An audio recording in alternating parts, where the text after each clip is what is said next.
So we're going to talk about erectile dysfunction. And medically or clinically, we define it as poor or insufficient erection or unmaintained erection. In the first case, you never make it to first base. In the second case, you can make it to first base, but you can never make the home run. So pareho ho yun, it leads to a lot of dissatisfaction. In fact, I have known patients who were crying in front of me, telling me that their wives had left them, purely because of this phenomenon. So ito po ay pangyayari sa tunay na available to us. We have pharmaceutical pills like Viagra. There's even an injection, instant yun, Pagkasaksak ng injection, nakatayo siya agad. Hormones, surgery, and herbal pills. Tayo po, ngayong kaaga, sasabihin ko, nandito po tayo sa dulo. Okay? Now, let's talk about testosterone. Testosterone is responsible for the growth of facial and body hair. It supports collagen, kaya ho magaganda ang mga kutis ng mga lalaki. Male sex organs, it improves sperm production, prostate growth, and erectile function. Siyempre, nakakalimutan natin ito, nakakalimutan natin yan, pero ito hindi natin makaligtaan. But for muscle, we have muscle mass and strength. No? The brain, it gives you sex drive, positive feelings, aids cognition. Ibig sabihin, nakakatulong yan sa pag-iisip, pagpaplano, at paggawa ng kung ano-anong bagay na kasama sa trabaho, and memory. Kaya yung mga nauulian na dyan, that may be the early sign that you are already having testosterone decline. And bone marrow, red cell production, bone density maintenance.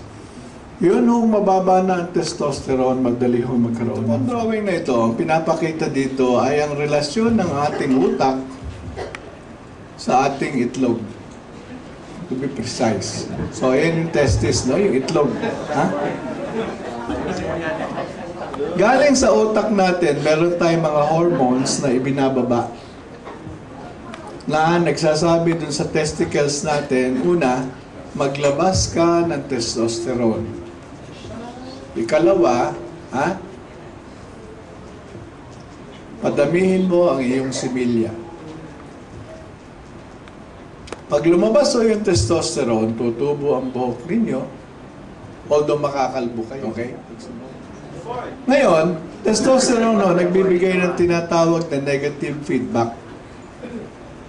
Pag nagbigay ho yan ng negative feedback, sasabihin sa utak, oy, wag ka na maglabas nitong tinatawag na GnRH at saka gonadotropin at saka ACTH.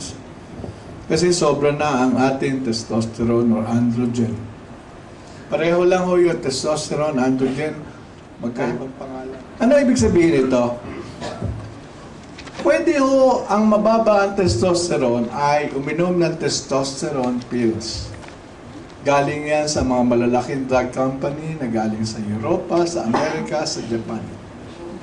Ang problema po doon is that lalalaso ng kanilang liver. Kasi yung testosterone po dumadaan ngayon.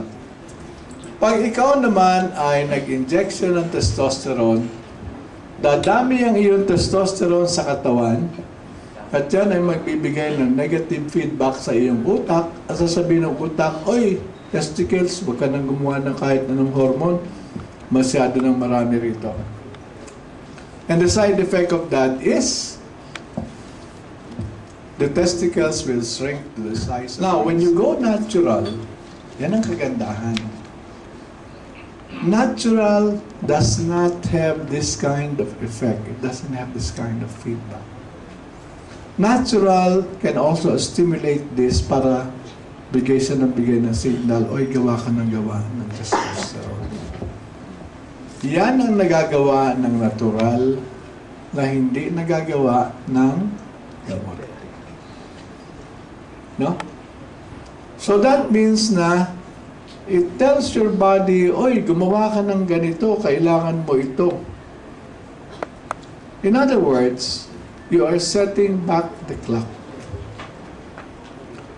So, yung tao, eventually, hindi lang gaganda ang kanyang sexual performance, lalaki pa ang katawan niya, titindi ang muscle niya, lalakas ang kanyang katawan, at makakapag-isip na naman siya ng parang bata. Are there studies to show this? Meron na po, ginawa na nila. In fact, that's the reason why ngayon, ang labanan, alin ang gagamitin. Ito po ang apat sa pinaka-popular na ingredient na ginagamit sa mga natural testosterone builders and erectile dysfunction herbal preparations.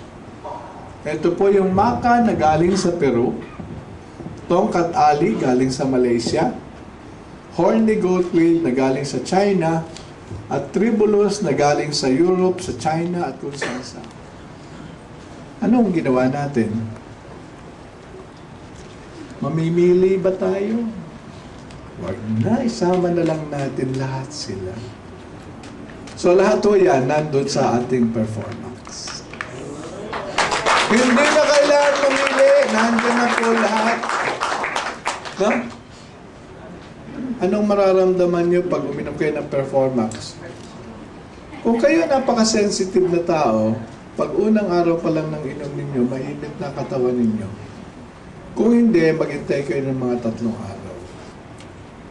Pero as the weeks go by, at habang tuloy-tuloy kayong umiinom, gumaganda ang inyong pakiramdam, ang inyong katawan, at ang inyong pangangatawa.